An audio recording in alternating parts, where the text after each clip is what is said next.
வானதி சீனிவாசன். மாண்புமிகு பேரவைத் தலைவர் அவர்களுக்கும் அனைவருக்கும் வணக்கம். கோவை அரசு மருத்துவமனை மருத்துவமனை வளாகத்தில் புதிதாக கட்டடங்கள் அமைக்கப்பட்டிருக்கு. ஆனால் வாகன நிறுத்தம் அப்படிங்கிறது ரொம்ப பெரிய பிரச்சனையாக மாறிட்டு இருக்கு. அங்க பணி செய்யக்கூடிய டாக்டர்ஸ் கூட வண்டிகளை நிறுத்துறது சிரமமா இருக்கு. அதனால் அதற்கு தகுந்த ஏற்பாடுகள் அரசு செய்து தரும் என தங்கள் வாயிலாக அறிய விரும்புகிறேன். மாண்புமிகு அமைச்சர். மாண்புமிகு பேரவைத் தலைவர் அவர்களே, இட நெருக்கடி மிகுந்த இடத்தில் தான் கோவை அரசு மருத்துவக் கல்லூரி மருத்துவமனை இருக்கிறது. மாண்புமிகு தமிழ்நாட்டின் முதலமைச்சர் அண்மையில் ஜைகா நிதியுதவியுடன் கட்டப்பட்ட ஒரு மிகப்பெரிய மருத்துவ கட்டிடத்தை திறந்து வைத்திருக்கிறார்கள். நெருக்கடி மிகுந்த அந்த மருத்துவமனையில் ஒரு மல்டி லெவல் கார் பார்க்கிங் ஒன்று அமைப்பதற்குரிய நடவடிக்கைகள் வருகிற நிதியாண்டில் மேற்கொள்ளப்படவிருக்கிறது என்பதை தங்களின் வாயிலாக தெரிவித்துக் கொள்கிறேன். மாண்புமிகு உறுப்பினர் கார்த்திகேயன்.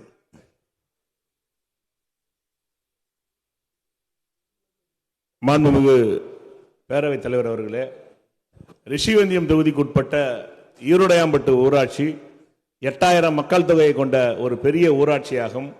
அதை ஒட்டியுள்ள பெரிய கொல்லியூர், சின்ன கொல்லியூர், ஈரோடையாம்பட்டு, மாமாந்தூர் ஆகிய ஊராட்சிகளை சேர்ந்த பொதுமக்கள் மருத்துவமனைக்கு செல்ல வேண்டும் என்றால் அருகிலுள்ள மணலூர்பேட்டை அல்லது மூங்கில் தரப்பட்டு செல்ல வேண்டிய நிலைமை உள்ளது. ஆகவே மாண்புமிகு அமைச்சர் அவர்கள் ஈரோடையாம்பட்டு ஊராட்சியில் ஒரு ஆரம்ப சுகாதார நிலையம் அமைக்க முன்வருவாரா என அறிய விரும்புகிறேன். மாண்புமிகு அமைச்சர்.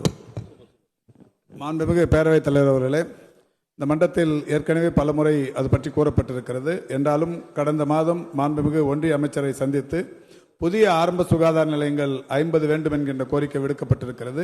கிடைக்க பெறின் நிச்சயம் நம்முடைய மாமன்ற உறுப்பினருடைய கோரிக்கை ஏற்கப்படும் என்பதை தங்களின் வாயிலாக அவருக்கு தெரிவித்துக் கொள்கின்றேன்.